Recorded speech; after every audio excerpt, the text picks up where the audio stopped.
여러분 주말 잘 견디셨습니까? 김명준의 뉴스파이터입니다. 사극에서나 봤던 저주 인형이 요새 온라인에서 인기리에 판매되고 있다고 합니다. 직장 상사 등 미워하는 사람 이름을 부적에 써서 인형에 붙이고 그 인형을 세상에 찌르고 때리고 태우고 한다는데요. 고 박완서 작가님의 글 중에 이런 말이 있습니다. 남의 좋은 점을 찾아내면 네 속이 편하고 네 얼굴도 예뻐질 거야. 이 글을 반대로 생각해 볼까요? 그렇다면 남을 계속해서 저주하는 사람의 속과 얼굴은 얼마나 흉측하게 변하게 될까요? 3월 10일 월요일 김명준의 뉴스파이터 잠시 후에 이 이야기 해보도록 하겠습니다.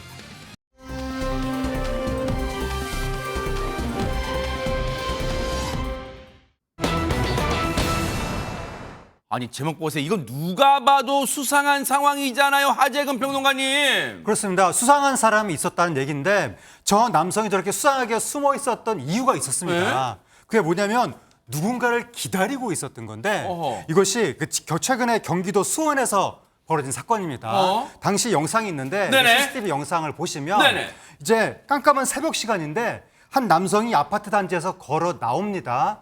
그런데 저 남성을 흰색 헬멧을 쓴 다른 남성이 뒤쫓아가고 있는 거예요. 어머나. 속도를 높이더니 대뜸 앞서가는 남성한테 흉기를 휘두르는 모습이 포착이 됐습니다. 어머나. 공격을 당한 남성이 쓰러지니까 헬멧을 쓴 남성은 태연히 길을 건너서 이곳을 벗어났습니다. 세상에 최진봉 교수님 지금 보고도 우리가 너무 경악스러운 세상에 소름이 끼쳐요. 마치 기다렸다는 듯이 뒤따라가지고 공격한 거잖아요, 지금. 그러니까요. 지금 보시는 것처럼 황당한 일이잖아요. 아무 일도 없었는데 갑자기 뒤에서 공격을 해야 되니까 이 사람은 얼마나 황당했겠습니까? 세상에. 지금 피해자는 피할 틈새도 없이 흉기로 공격을 당했고요. 사람이 쓰러져 있다는 신고를 받고 출동한 경찰은 심정지 상태인 피해자를 발견했고 이후 피해자는 심폐소생술을 받으며 병원으로 옮겨졌지만 끝내 안타깝게 숨지고 말았습니다. 세상에. 그런데 놀랍게도요. 네. 이 두 사람은 평소 서로 알던 사이였습니다. 알던 사이요? 그렇습니다. 가해 남성과 피해자는요. 약 40m 떨어진 곳에서 각각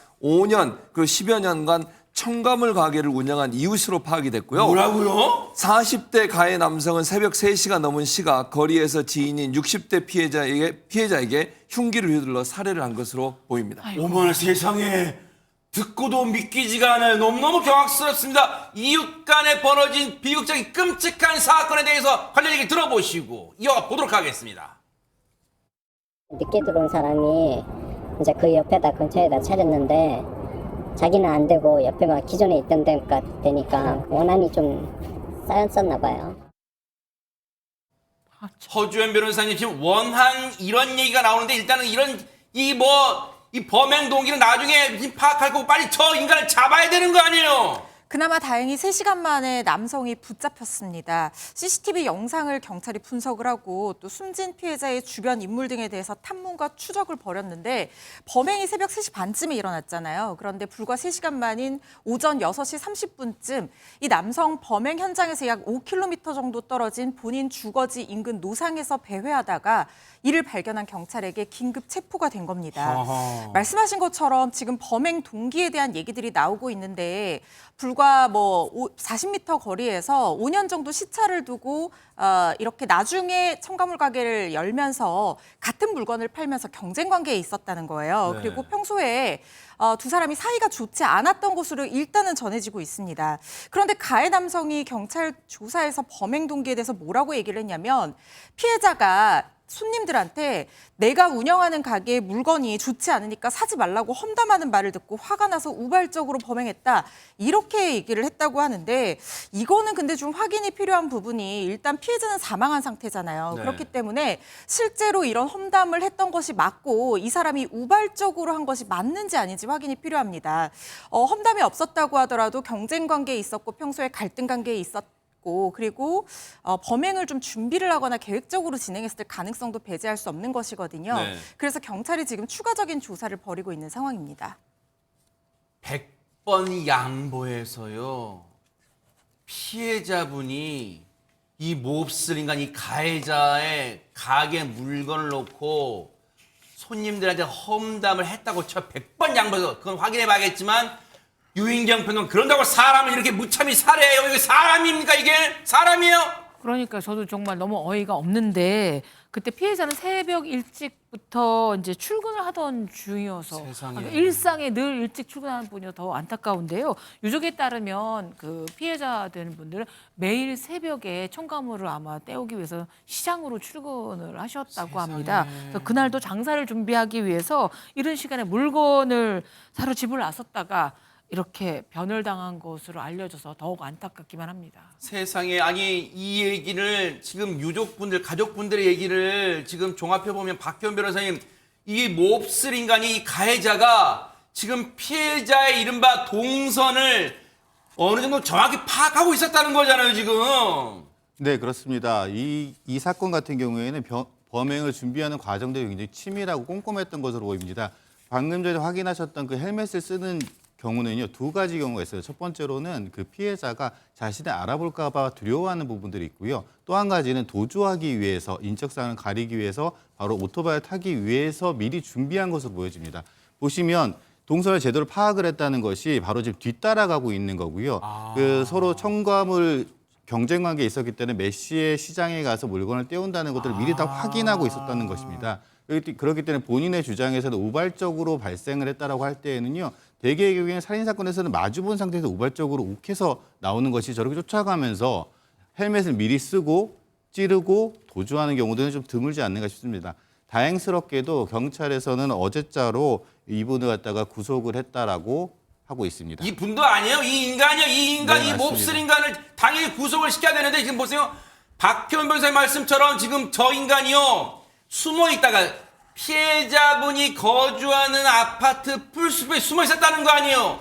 그러면 이미 박현 변호사님 몹쓸 짓을 하겠다고 마음 먹고 기다리고 있었다는 거. 그리고 품 안에 흉기를 지니고 있었다는 거 아니에요 지금. 네, 그렇습니다. 순식간에 다가가는 것들이 보여지는 것이고요. 그러니까 앞에 피해자분 같은 경우에는 앞에 걸어가는데 뒤에서 오는 이 가해자를 갖다가 발견하지 못한 것으로 보여지거든요. 그러니까요. 이것은 노리고 공격을 했다는 것들이 너무나 드러나는 것이죠. 보시다시피. 치밀하게 계획했다는 거예요. 왜냐하면 정말 우발적이었다. 우리 상식적으로 생각해보세요. 우발적이었다면 저런 끔찍한 범죄를 저지르고 태어나게 걸어갈 수 있어요? 아무 일도 없었다는 듯이 도로를 가로질러 태연히 걸어가는 저 악마 같은 인간의 모습 정말 너무너무 경악스럽다. 이 인간 지금 구속영장이 구속이 된 상태고요. 앞으로 이 보강수사를 통해서 범행 동기 등을 반드시 밝혀내 주시기를 바랍니다. 너무너무 경악스러운 사건이었습니다.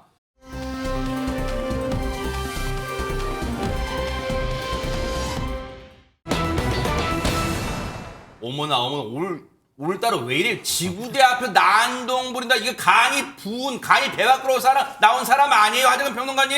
예, 굉장히 놀라운 사건인데 난동도 보통 난동이 아니라 굴착기 난동이 어머나. 벌어진 거예요. 어머나. 이게 지난 1월 13일 새벽에 경남 함암군의 한 지구대에서 벌어진 사건입니다. 네. 당시 영상이 있는데 아, 영상이 있어요, 영상을 네. 보시면 네. 모두가 잠든 고요한 새벽 시간인데 갑자기 지구대로 굴착기가 쳐들어옵니다. 그 굴착기가 들어오더니 버킷을 저렇게 막 들어 올리는 거예요. 깜짝 놀라서 경찰들이 막 뛰어나왔거든요. 네네네. 근데 경찰들이 있는 상황에서 그 앞에서 막 여발한 듯이 버킷을 들어 올려서 마치 순찰차를 파손할 것처럼 위협적인 행동을 저렇게 막 합니다. 네. 그렇게 위협적인 행동을 하다가 네. 운전석에서 누군가가 내립니다. 어허. 바깥으로 나오더니 이렇게 바퀴 위에 가만히 서서 경찰들이 막 지켜본 거예요. 네. 그래서 경찰들이 가서 남성들을 끌어내렸는데 도대체 이게 무슨 일인지 정말 많은 사람들이 깜짝 놀랄 사건입니다. 아니 일단은 유인경 평론가님, 저 굴착기를 몰고 온 남성이 굴착기 앞부분에 이제 이걸 들어오는 거 버킷이라고 하나 봐요. 그걸로 무슨 순찰차를 훼손하거나 공격한 건 아니어서 천만다행인데, 근데 저 인간 나중에 영상 찍힌 거 보니까 바퀴까지 나와가지고 떡하니 뭐 잘했다고 떡하니 서 있어요 지금. 저는 저게 그 어린이 만화 영화에나 나올 법한 장면 아닌가요? 네. 이상 레고차 같은 거 굴착기 이런 거 갖고 놀던데. 근데 저 당시에 지구대 안에서 그 경찰들은 서류 작업을 아주 분주한 모습을 보였습니다. 네. 새벽에도 아마 서류 분류 작업을 하고 있었는데요. 근데 갑자기 지구대 주차장으로 들어온 굴착기 한 대 때문에 갑자기 들어온 것도 모자라서 아까 보셨듯이 버킷을 들어올려 갖고 가만히 주차돼 있던 저 자동차에 있던 순찰차를 파손하려다가 운전석에 또 내려서요. 뭐 만호 영화 주인공은 딱 바퀴 위에 앉아 그러니까요. 있는데 근데 이 남성은 이후 밖으로 나온 경찰들에 의해서 굴착기에서 내려졌고요. 네. 당연히 체포됐죠. 체포를 한 경찰들이 당연히 허준 변호사님, 저 인간한테 대체 왜 그러는 거예요? 당신 물어봤을 거 아니에요? 그 이유가 정말 황당합니다. 이 굴착기 난동을 부리기 불과 1시간 전에 이 사람이 음주 단속에 걸렸었다는 거예요. 그런데 그때 이미 면허 취소 수치에 만취 상태였다라고 합니다.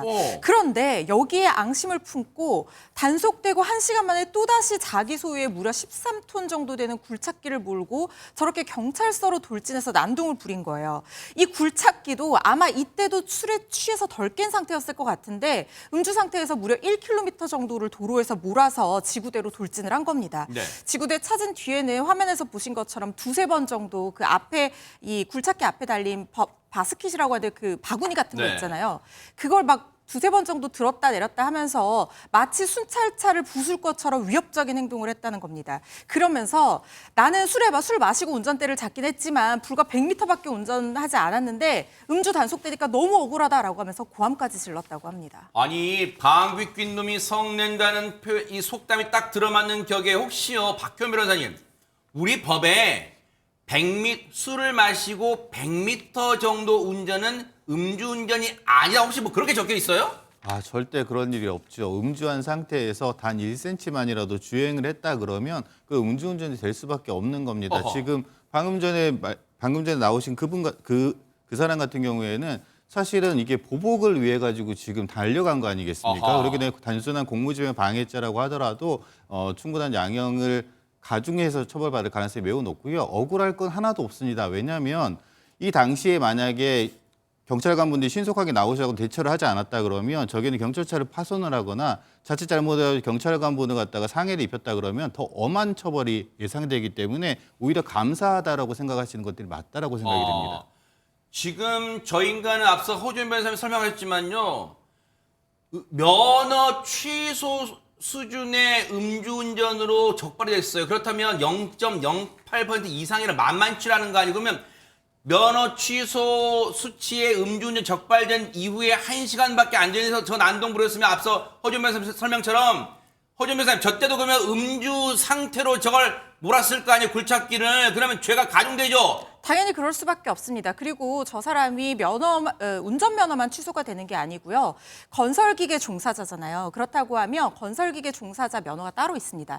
그런데 이렇게 음주 상태에서 만취 상태에서 운전을 해서 운전면허가 취소되면 그 면허까지 취소가 되거든요. 앞으로 굴착기를 이용해서 뭔가 일을 하는 것에 상당히 지장이 있을 수밖에 없다는 생각이 들고 이런 부분은 더 가중처벌이 돼서 무겁게 엄단해야 될 것으로 생각이 됩니다. 혹시 저 사람이 한 집안의 가장이었는지는 모르겠어요. 아니면 미혼인지는 모르겠어요. 미혼이라더라도 어느 집안의 소중한 가족이었겠죠. 이번 일로요, 앞으로는 술 한 방울이라도 마신다면 운전대를 잡지 않도록 반성하고 그렇게 참여한다면 그 다음에 다시 뭔가 이 직업 전선에 뛰어드는 그런 반성의 시간을 갖도록 지켜보도록 하겠습니다. 너무너무 경악스러웠습니다.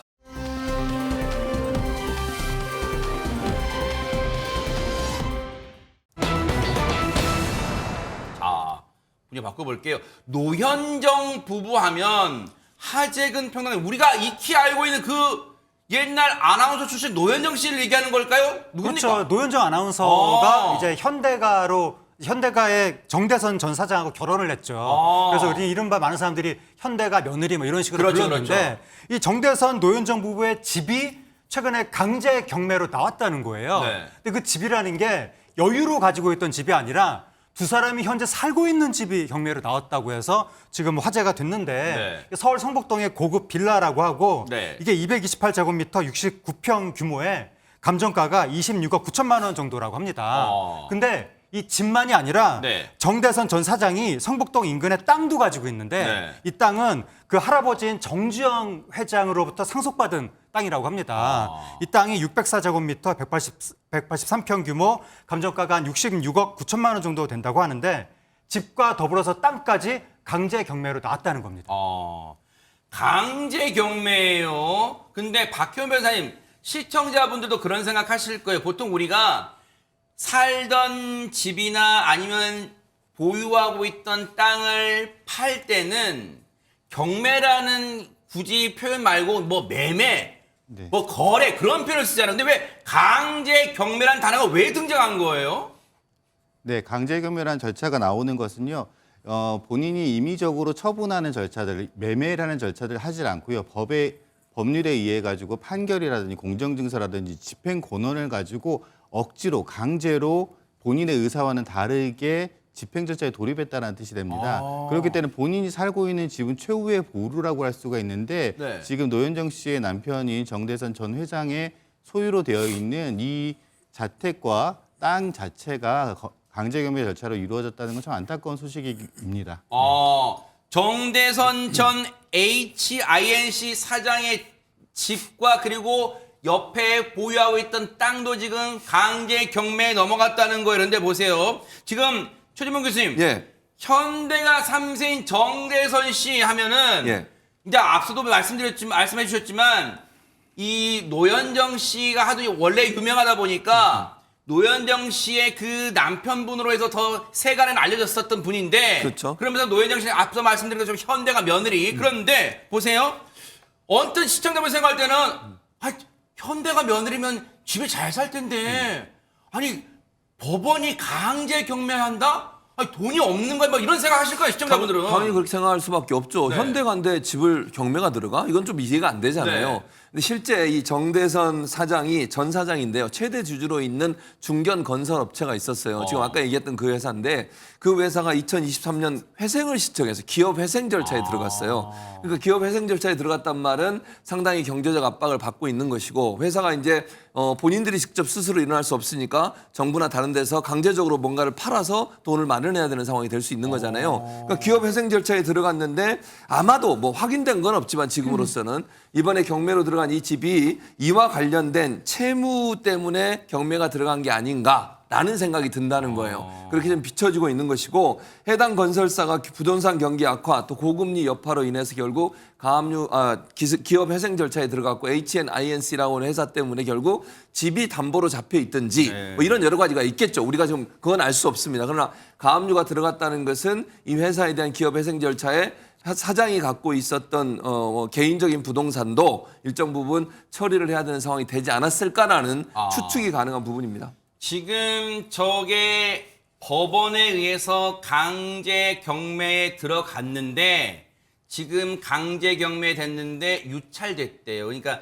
저걸 사려는 사람이 지금은 없어가지고 팔리진 않았어요. 그런데 조만간 가격을 지금 낮춰서 내려서 다시 강제 경매에 들어갈 예정이래요. 그럼 허주현 변호사님 혹시요 이제 첫 강제 경매보다 가격을 좀 낮춰서 강제 경매를 하게 되면 혹시 이 가격쯤이면 내가 살만하네 하고 이 임자가 나타나면 그러면 이 정대선 전 사장과 노현정 씨 부부는 당장 저 집에서 나와야 되는 거예요. 어떻게 됩니까? 일단 낙찰자가 매각 대금을 완전히 납부를 하고 소유권 이전 등기를 하게 되면 그 사람이 이제 그 집의 소유자가 되는 거예요. 그렇다고 하면 정대선 노현정 부부가 거기 살고 있다고 하면 더 이상 권리 없이 그 집을 점유하고 있는 불법 점유자 지위가 되는 겁니다. 그렇기 때문에 이런 경우에는 보통 협의를 해서 퇴거를 하기도 하는데 자진해서 퇴거를 하지 않는다고 하면 새롭게 소유자가 된 사람이 나가라고 요청을 할 수가 있어야 되겠죠. 그러면 매각 대금을 완납한 지 6개월 안에 인도 명령이라는 걸 신청을 할 수가 있게 돼요. 그런데도 나가지 않는다라고 하면 집행관이 들어가서 강제 집행해서 내보낼 수도 있거든요. 그런 상황까지 가기 전에 아마 정대성 노현정 부부가 집을 좀 비워주지 않을까 하는 생각이 듭니다. 혹시요 이제 그렇게 되면 이제 오랜만에 노현정 씨 이 현대가 며느리인 노현정 씨 얘기가 나와서 이 시청자분들이 오랜만이나 하셨을 땐 지금 약간 놀라운 소식이란 말이에요. 박현 변호사님. 그러면 만약에 이 집을 비워주게 되는 사태를 피하려면 이거 어떻게 보면 당연한 얘기겠지만 지금 이 제2금융권이 이 강제 경매 이 절차를 신청했다는 거예요, 법원에. 그러면 이 20억 정도 되는 채무를 완납하거나 아니면 또 갚겠다는 약속을 하냐 또 일부 변제하거나 하면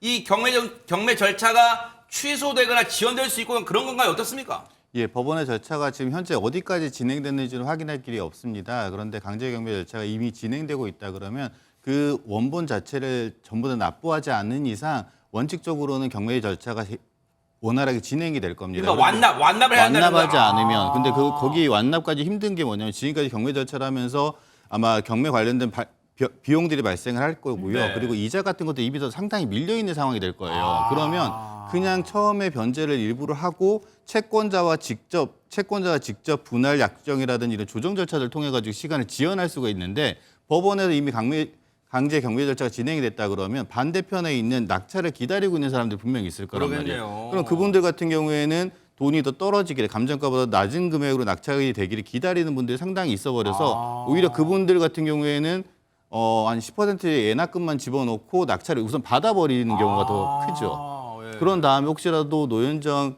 그 정 전 사장님 부부가, 쪽과 예. 협상을 해가지고 그거보다 더 높은 가격으로 받는 방법도 생길 수가 있기 때문에 아하. 좀 조치를 취하신다고 빨리 좀 진행을 하셔야 되지 않을까. 그런 얘기 그런 한시가 생각이 듭니다. 급한 상황이에요. 그렇죠. 지금 네네. 정대선 전 사장과 노현정 부부 입장에서는 그런 시간이 촉박한 상황인데 유인경 평론가님 그러다 보니까 오랜만에 노현정 씨 근황을 들으시다 보니까 근데 약간 이건 지금 이제 이 뭐 이렇게 밝은 소식은 아니란 말이에요. 그러다 보니까 잘 살고 있는 줄 알았는데 범현대가 며느리로 잘 살고 있는 줄 알았는데 이런 일이 생겼어. 앞으로 그럼 노현정 씨는 어떻게 되는 거야? 궁금하실 수도 있을 것 같아요. 예, 노현정 씨가 KBS 아나운서로 굉장히 각광받다가 결혼과 함께 방송계를 떠난 게 2006년이니까. 그렇게 오래됐어요? 횟수로는 거의 20년임에도 불구하고 전직 아나운서 그리고 재벌 중에서도 굉장히 커다란 재벌인 현대가의 며느리란 이유만으로 여전히 관심을 받고 있지요. 네. 그래서 우리가 노현정 씨의 근황을 알 수 있는 것은 대부분 종로구 청운동에서 열리는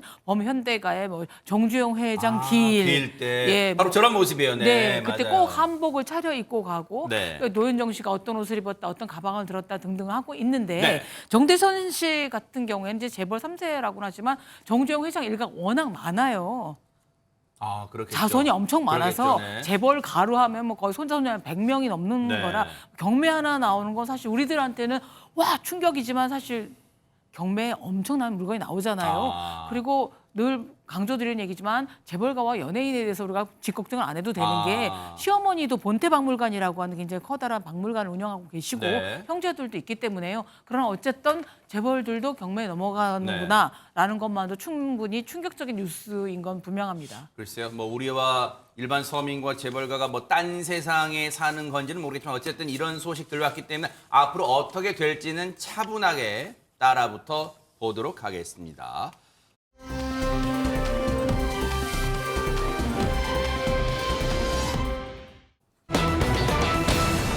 자, 다음은요.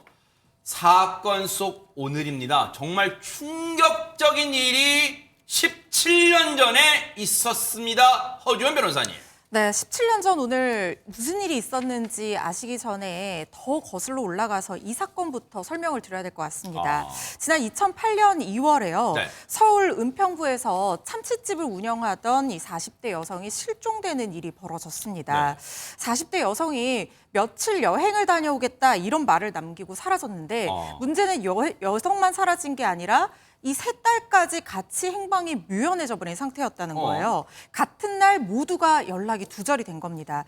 여성의 오빠가 이걸 수상하게 여기고 경찰에 실종 신고를 했는데 CCTV부터 먼저 확인을 하겠죠. 그러겠죠. CCTV를 확인을 했더니 이 네모녀의 집 근처에서요. 굉장히 수상한 장면이 포착이 되는데 뭔데요? 한 남성이 승용차에 커다란 가방 여러 개를 싣는 모습이 CCTV에서 포착이 된 겁니다. 주변인들의 증언을 토대로 이 남성의 신원을 파악해본 결과 CCTV 속 남자가요. 너무나 유명한 전 프로야구 스타 이호성 씨로 확인이 됐습니다. 잠깐만요. 최대명 교수님. 예. 시청자분들 중에는 이호성 이름 석자로 혹시 그 사람 하시는 분 많으실 거예요 지금 이호성. 그렇습니다. 저도 잘 아는 야구 선수 중에 개인적으로 안다는 게 아니라 야구 유명했죠. 스타로서 안다는 거죠. 그만큼 유명한 사람이에요. 그러니까 해태 타이거즈 바로 이 사람, 이 사람들! 네, 4번 타자로서 유명했던 사람이고 1990년 해태 타이거즈에 입단을 해서 4번 타자로 4번의 한국 시리즈 우승을 이끌었고요. 골든 글러브도 2번이나 수상했던 그런 선수였어요. 그리고 2001년에 은퇴를 했는데 은퇴한 뒤에는 사업가로 변신을 해서 인생 2막을 열었는데요.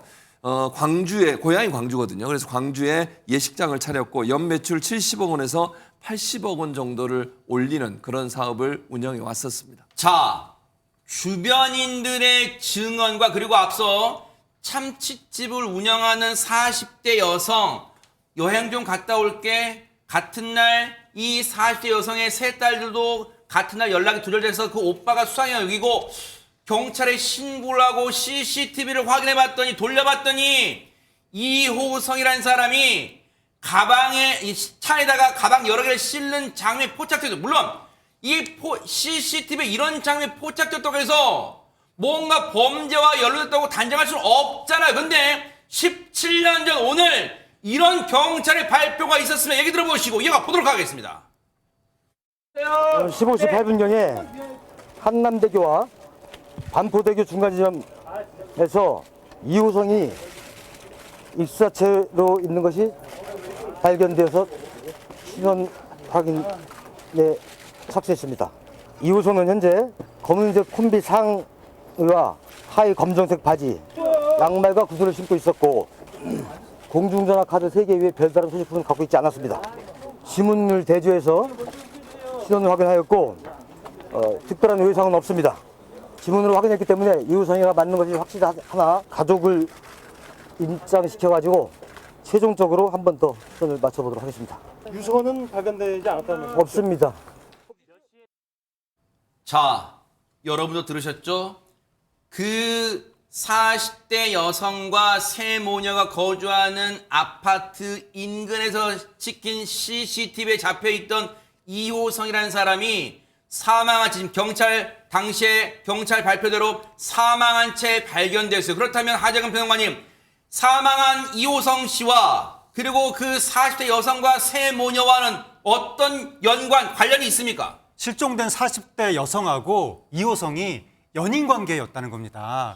그 40대 여성이 평소에 주변 사람들한테 나는 이호성하고 결혼할 것이다. 그렇게 얘기를 했다는 거예요. 그러니까 이호성이 이혼 후에 그 여성을 만나서 사귀게 됐다라고 하는 것인데 네. 근데 그 와중에 그렇게 이제 시간이 흘러가다가 네. 어떤 인부들이 경찰에 제보를 했는데 뭐라고 제보했냐면 우리가 이호성으로 보이는 남성의 의뢰를 받고 전라남도 화순의 한 야산 공동묘지를 파냈다. 이렇게 제보를 한 거예요. 네. 거기가 바로 이호성의 아버지 묘의 근처라고 합니다. 네. 경찰이 거기 가서 조사해보니까 거기서 사라진 네 모녀의 시신이 담긴 가방이 어머나. 나온 겁니다. 어머나 세상에. 결국 이호성이 네 모녀를 살해한 것으로 조사가 된 것이고 어머나 세상에. 그 왜 살해했느냐? 경찰은 돈 때문이었다라고 보는 건데 그 이제 네 모녀가 사라진 날 40대 여성이 은행 5곳에서 전세 자금 1억 7천만 원을 인출해서 집으로 가지고 왔다고 합니다. 세상에.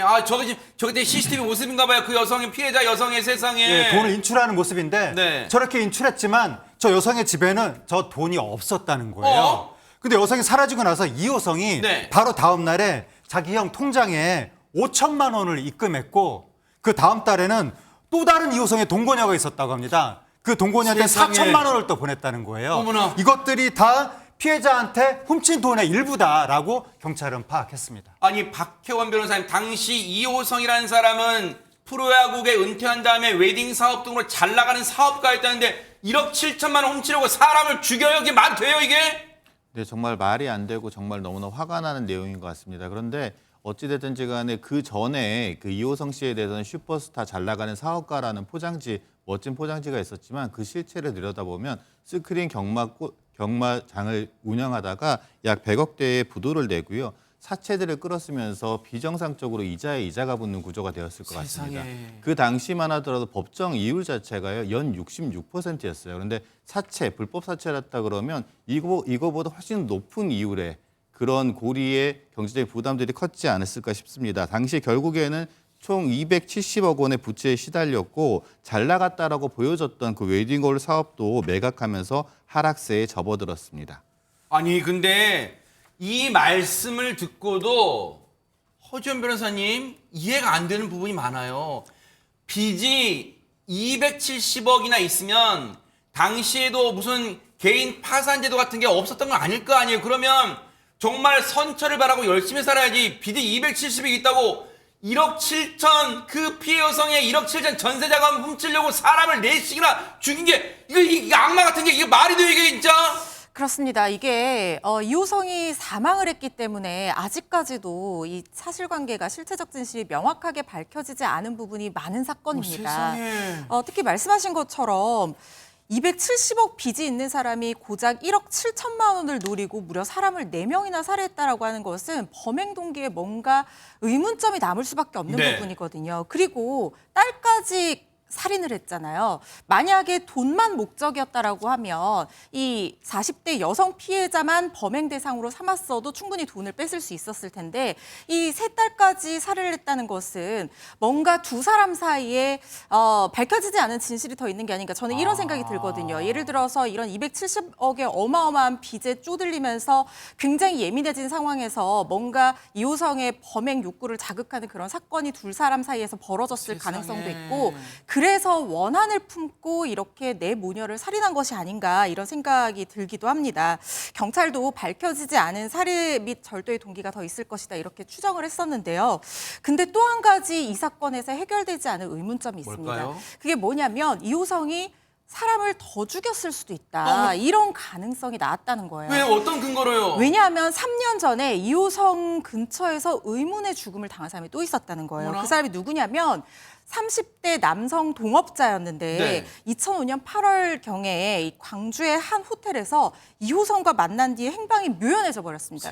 그때 당시에 이 남성이 조직폭력배에서 활동했던 전력이 있었기 때문에 경찰이 뭔가 조직폭력배 들과의 어떤 관계에서 문제가 생겨서 잠적했거나 아니면은 뭔가 살해당했을 가능성이 있다 이렇게 생각을 하고 수사가 종결이 됐던 모양이에요. 어허. 그래서 그때 그렇게 묻어뒀던 사건은 혹시 이호성과 관련이 있을지도 모른다는 생각에 재수사를 했지만 증거도 불충분하고 그리고 다른 가능성도 배제를 할 수가 없는 상황이고 무엇보다도 가해자로 지목됐던 이호성이 사망을 했기 때문에 별다른 소득 없이 그렇게 마무리가 된 사건입니다. 세상에 이호성 사건은요. 아마 여러분 시청자분들도 지금도 기억하시는 분 많으실 거예요. 세상에 내 모녀 40대 여성과 그 세 딸들을 한꺼번에 죽인 정말 경악스러운 사건이 전국이 떠들썩했던 그 사건이었는데 혹시 이 사건의 전말을 유추해 볼 수 있는 유인경 평론가님 이호성이 유서 같은 건 안 남겼을까요?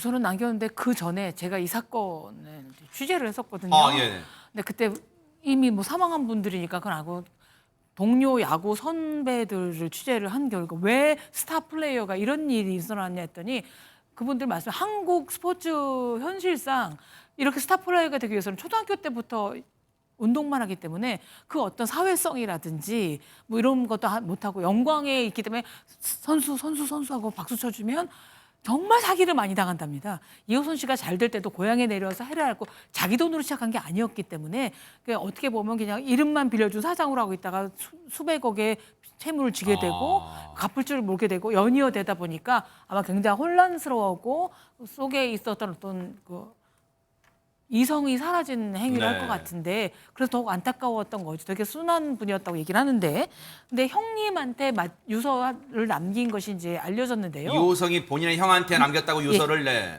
지인을 통해서 형님한테 전해주라고 밝혀진 유서인데요. 네, 내용이 뭐였습니까? 어머니와 형 그리고 전처 아들에 대한 사과와 함께 아들을 잘 챙겨달라고 부탁을 한 내용이 담겨 있는데 피해자와 그 가족들에 대한 사과는 없었습니다. 아니 보세요, 최진문 교수님. 예. 이호성이요.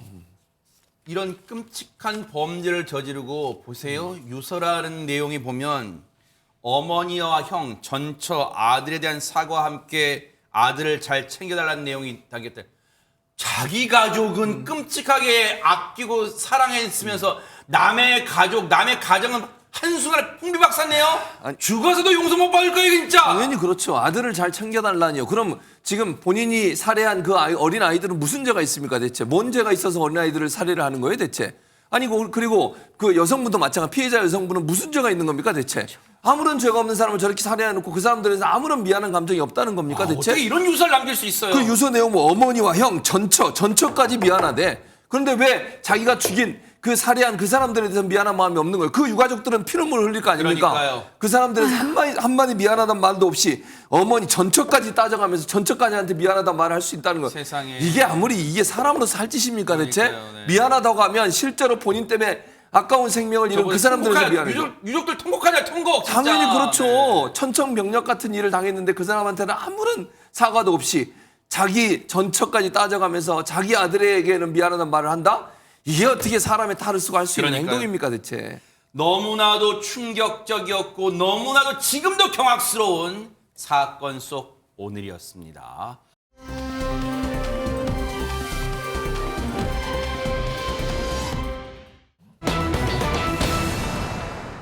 음주운전 뺑소니 혐의로 지금 복역 중이죠. 지금 김호중 씨 관련해서 새로운 얘기가 나왔다는데 하재근 평론가의 어떤 내용일까요? 예, 최근에 김호중 씨가 여러 가지 메시지들을 내고 있다라고 해서 네. 화제가 되는 건데 일단 최근에 김호중 씨가 팬들한테 쓴 자필 편지가 알려졌습니다. 편지 내용을 보면 사랑하는 나의 팬들 그리운 마음 담아 보내주셔서 진심으로 감사드립니다.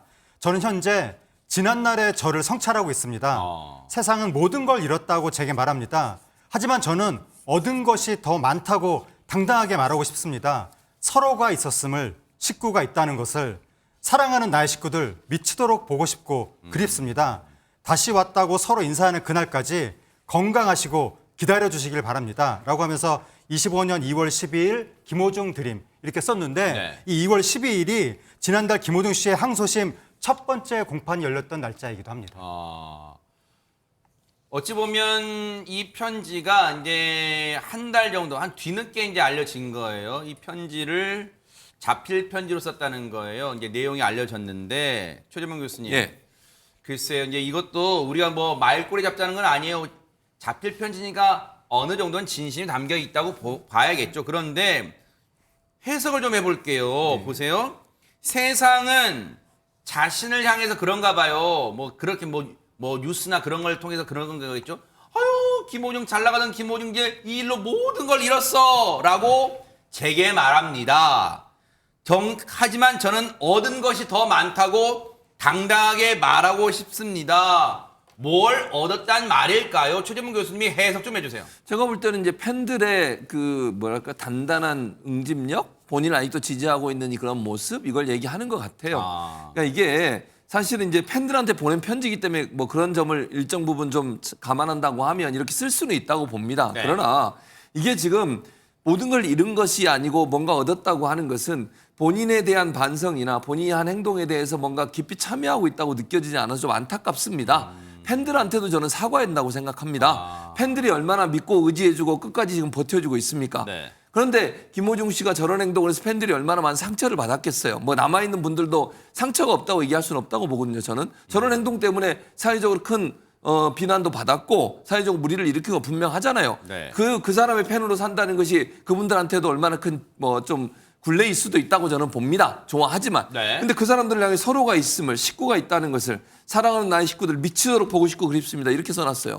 이 말은 또 하나 뭘 얘기하는 거냐면요. 네. 떠나지 말아달라는 호소라고도 생각합니다. 제 개인적인 판단은. 네. 이렇게 얘기하면 나는 당신들, 내 팬들을 너무너무 사랑합니다. 제발 끝까지 버텨주세요. 이게 시간이 길어지고 또 다른 어떤 김호중 씨의 여러 가지 이제 재판 과정에서 나오는 여러 가지 얘기들 때문에 혹시나 지지를 처리하는 일이 벌어질 수도 있다고 저는 봅니다. 그걸 막기 위한 하나의 수단이 아니었는가 하는 생각이 들어요. 그래서 네. 저는 순수하게만 보이지 않고 네. 본인을 지지하는 사람들을 계속 묶어두고서 본인을 지지하게 만들려는 일정 정도 본인의 의사가 담긴 그런 편지가 아닌가 그렇게 분석이 됩니다. 옥중에서 지금 전해진 김호중 씨의 자필 편지. 그런데 이 내용 말고도 메시지가 더 있다 이런 내용도 뭐 얘기가 들려요. 하재근 평론가님 혹시 더 있습니까 내용이? 예, 김호중 씨가 그 재판부에 선처를 호소하는 내용의 그 반성문을 100여 장을 제출했다라고 지금 보도가 나오고 있는데 네. 사실은 김호중 씨가 지금까지 썼던 반성문의 총 수가 100장이 훨씬 넘습니다. 계속해서 써왔는데 일단 지난해 5월 달에 뺑소니 사고를 냈고 네. 지난해 11월 달에 1심에서 징역 2년 6개월이 선고가 됐는데 당시에 선고를 앞두고 3차례 반성문을 제출했었습니다. 네. 그리고 나서 지난달에 항소심 첫 공판이 있었는데 네. 그때 공판 앞두고 반성문 60건을 제출을 했고 네. 그리고 이번에 오는 19일에 항소심 두 번째 공판이 예정돼 있는데 네. 그 공판을 앞두고 반성문 100장 정도를 제출했다는 겁니다. 네. 혹시 이제 시청자분들도 궁금하실 거예요. 아마 김호중 씨 팬분들은 더 궁금할 수도 있어요. 허준 변호사님, 반성문 장수가 늘어나면 형량 낮추는데 조금 도움돼요? 어떻습니까? 뭐 일반적인 사건 같은 경우에 뭐 한 장 몇 줄 달랑 써서 반성문 내는 것보다 열심히 정말 성실하고 진심 어린 반성 의지를 담아서 그걸 표현한다라고 하면 확실히 반성하고 있다라는 인상을 재판부에 줄 여지는 있겠죠. 그렇지만 재판부에서도 무조건 뭐 100장이면 얼마를 감형해주고 200장이면 얼마를 감형해주고 이런 식으로 장수나 분량에 따라서 기계적으로 판단을 한다거나 탄원서를 물량 공세를 한다고 해서 양형에 반영한다거나 그렇지는 않습니다. 보다 중요한 것은 네. 진정한 반성 의지를 봐야 되는데 이 사건 같은 경우에는요. 지금 1심에서 인정된 위험운전 치상 혐의를 항소심에 와서 오히려 정상적 운전이 곤란한 상태가 아니었다라고 얘기를 하면서 부인을 하고 있거든요. 그러면서도 반성을 한다는 것은 재판부에서는 진정한 반성 의지가 있는 것인가? 이렇게 생각하게 될 여지가 있는 사건인데다가 네. 1심에서 양형 사유로 참작될 만한 피해자와의 합의라든가 반성이라든가 이런 것들이 이미 다 반영이 된 형량이기 때문에 항소심에서 결정적으로 양형이 낮춰질 어떤 그런 양형 사유가 발견되지는 않는다 하는 개인적인 생각이 듭니다. 뭐 반성문도 제출했으니까 재판부를 믿겠죠? 이 김보중 씨 측이. 그러니까 항소심 결과도 차분하게 뉴스파이터와 함께 따라붙어 보기를 바라보겠습니다.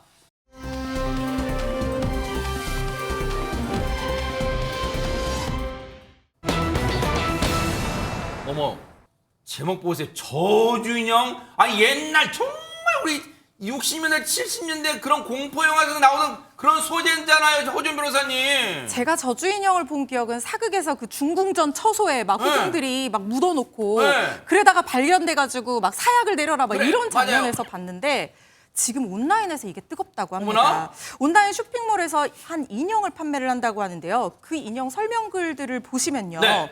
타인으로부터 받은 고통, 직장 생활에서의 스트레스, 전 연인으로 인한 분노 더 이상 참지 마세요. 어머나. 저주를 내려 스트레스를 푸세요라고 하면서 저렇게 생긴 인형을 어머머머. 판다는 거예요. 어머머머. 무시무시하게 생겼잖아요. 바로 저주 인형입니다. 세상에. 옛날 영화에서나 볼 법한 지프로 만든 저주 인형이 최근에 많은 사람들한테 인기를 끌고 있다고 합니다. 아니, 하재근 평론가님, 저걸 보시는 시청자분들이 어머 인형 귀엽네 이렇게 생각하실 분 거의 안 계실 것 같아요, 진짜. 그렇게 생각하실 리가 없죠. 네. 일단 제목부터가 저주 인형, 상품명부터가 그렇죠. 저주 인형이고 실제로 저주 목적으로 막 선느는 사람들이 있다는 거예요. 진짜예요? 저거 이제 판매가 어떻게 하는 식으로 이루어지냐면 일단 기본 상품이 사람 형상을 한 지프로 만들어진 저 인형이 있고 거기에 저주 부적이 있다고 합니다. 어머, 세상에. 그 부적이 저주 강도에 따라서 뭐 최상급, 막 중급 이렇게 나누어진다는 어머나. 거예요. 그리고 거기에 못이 또 5개가 제공된다고 합니다. 세상에. 못이라는 단어가 등장하니까 뭐 섬뜩한데. 섬뜩하죠, 섬뜩해 진짜. 그러면서 사용 설명서까지 뭐 제공이 된다는 네? 거예요. 뭐 사용 설명서에 막 1. 저주 인형을 준비한다. 2. 저주 대상의 이름을 부적에 적어서 인형에 붙인다. 아우. 3. 인형을 못등을 이용해서 괴롭힌다라고 하면서 어떤 식으로 괴롭히는지 예도 드러났습니다. EX 하면서 주먹으로 때리고 발로 밟기, 인형의 손과 발을 잡아당기기 뭐 이런 식으로 막 써놓은 거예요. 아이고. 거기다가 이제 구매자가 이걸 살 경우에 저주 인형이라고 상품명이 그 운송장에 적혀 있으면 조금 구매자가 부담스러워할까 봐 그걸 걱정했는지 네. 프라이버시를 지켜준다면서 스트레스 인형이라고 적어서 배송해 준다고 합니다. 아니 이게 인형이라는 이름을 달고 있지만 딱 봐도 거부감이 들잖아요. 근데 박규현 변호사님 이게 지금 많이 팔리고 있다는 게 이게 사실이에요, 진짜? 네, 실제로 온라인 쇼핑몰에 올라온 후기들을 보면은요, 이미 한 900여 개의 후기들이 달려 있고요. 그중에 평점이 5점 만점에 4.77점 정도로 어머나. 굉장히 높다고 합니다. 네. 더구나 이게 판매자들이 방금 전에 말씀하신 것처럼 단순히 저주의 인형이라고 하질 않고요. 뭔가 스트레스 해소용이다라는 식으로 좀 포장을 많이 하는 것 같습니다. 스트레스 해소를 시켜드리겠다라는 식으로 포장을 하고 그리고 실제로 구매 후기들을 보면은 화가 풀렸다, 스트레스가 풀렸다 이런 식의 후기들이 많이 달리고 있는 것 같습니다. 실제 후기에서는요. 최근에 스트레스 많이 받았는데 구매해서 푸니까 이제야 기분이 한결 나아졌다. 효과를 바라기보다는 마음의 화가 가라앉길 바라며 구매한 건데 좋다. 벌써 3번째 구매. 어머나. 더는 이렇게 하고 싶지 않았는데 나쁜 인간들이 너무나 많다. 이런 후기들까지 있습니다. 세상에 우리 대한민국이 아무리 욱하는 사회라는 표현을 많이 쓰지만 이렇게까지 됐을까요? 근데 이게 정말 저주 인형을 사서 저런 이 화풀이를 하면 스트레스 해소에 도움이 될까요? 전문가 얘기 들어보시고 이어가 보도록 하겠습니다. 네, 이런 방법이 가장 심리적으로 효과가 있다라고 느끼는 분들을 보면은요, 굉장히 소심하세요. 그러나 또 굉장히 본인이 나름대로 갖고 있는 복수심도 강하세요. 그거를 표현할 길이 없는 거예요. 애착 인형의 정반대라고 생각하면 돼요. 그래서 분노를 갖다 표현하고 상상하는 것만으로도 본인의 마음이 조금은 편해질 거라고 기대하는 게 이제 이분들이 요거를 사시는 이유라고 생각이 돼요. 대부분의 분들한테는 어느 정도 본인의 스트레스를 해소하는 효과가 있겠지만 일부의 분한테는 오히려 죄책감과 강박적 사고를 야기해서 더 악화가 될 수도 있고 일부의 분한테는 진짜 실질적인 복수를 위한 사전 준비를 작용하게 될 수도 있어요. 교수님이시기 전에 또 목회자이신 목사님이신 최재문 교수님 보실 때는 어떠세요? 이거 저주 인형. 저는 이제 저걸 통해서 사람들이 스트레스를 푼다고 이제 뭐 최명기 원장도 그렇게 얘기하셨지만 저는 뒤에 부분에 더 의미가 있다고 생각해요. 이게 실제로 저걸 가져와서 자꾸 이런 행동을 하게 되면 미움 감정이 더 심해져요. 밤마다 저걸 하면서 그 사람에 대한 감정이 어떻게 되겠습니까? 그러니까 이게 물론 자기가 싫어하는 사람이 있을 수 있고 그 사람이 잘못된 행동을 해서 분노가 있을 수 있죠. 근데 저런 방식으로 분노를 풀게 되면요, 계속 분노가 쌓이는 거잖아요. 그리고 만약에요, 저렇게 했는데도 상대방이 어떤 변화가 없을 때는 어떤 생각이 들겠습니까? 더 분노가 생기는 거죠. 더 강한 분노가 나올 수밖에 없어요. 두 번째, 최민기 원장이 그런 얘기 했잖아요. 실질적 복수를 위한 사전 준비. 만약에 소심한 사람들이 범행을 만약에 하게 되면요, 더 끔찍한 범행을 할 수도 있어요. 왜냐하면 도저히 이걸로는 해결이 안 돼. 이거 계속했는데 아무런 변화가 없어. 그럼 어떻게 되겠어요? 내가 직접 해야 되구나 이런 생각이 들 수밖에 없다는 거예요. 너무너무 위험하고요. 그래서 많은 사람들이 이제 판매 사이트도 보면 너무 좀 이해가 안 되는데 인형을 괴롭히는 방법이 가학적이고 자세히 올라와 있대요. 판매하면서 이걸 이렇게 사용하세요라고 설명한 내용이 너무 가학적이라는 얘기예요. 또 하나, 인형을 주먹으로 때리고 발로 밟아준다 이런 얘기도 있고요. 인형의 손과 발을 마음껏 잡아당겨준다. 저주의 말을 퍼붓는다. 이런 말들이. 근데 어린 아이들도 이걸 구입할 수 있어요. 지금 나이 연령 제한도 없어서. 아이들이 자기 친구들 뭐 이런 사람들에서 파는 건 자유지만 이 파는 것 때문에 어린 아이들의 정서에 악영향을 끼칠 수 있는 부분이 분명히 있는 거 아니겠습니까? 누리꾼도 그래서 이런 부분에서 우려를 표하고 있는데 가학적인 사용법이 눈살을 찌푸린다고 하는 많은 댓글도 나오고 있기 때문에 이건 좀 자제해야 될 것으로 생각이 듭니다. 유행견 평론 20초 드릴게요. 세상이 왜 이렇게 됐을까요? 저는 60년 살면서 느낀 건데요. 제 마음속에 있는 기쁨, 슬픔, 고통, 분노, 축복, 여기서 어떤 것을 제가 꺼내 쓰느냐에 따라서 제 인성이 결정되고 미래가 결정된다고 생각합니다. 저주를 꺼내지 마시고 축복을 꺼내시면 훨씬 더 훌륭한 사람이 될 겁니다. 그러니까요.